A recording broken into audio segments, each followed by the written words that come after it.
Welcome to SV news. వానదేవుడు కరుణించకపోవడంతో మోత్కూరు మండలంలోని పాటిమట్ల గ్రామంలో గురువారం ముత్యాలమ్మ గుడి వద్ద మహిళలు నీళ్ల బిందెల మధ్యలో ఉంచి బతుకమ్మ ఆడారు.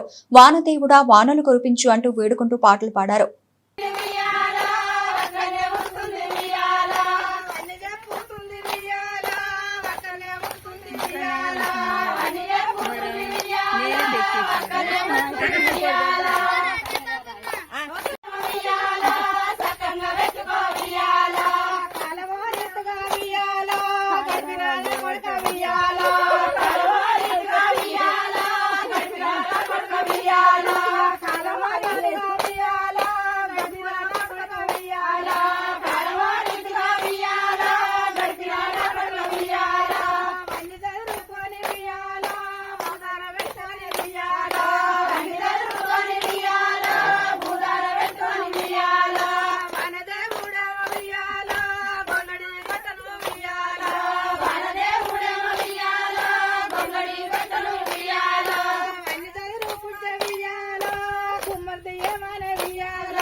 Qué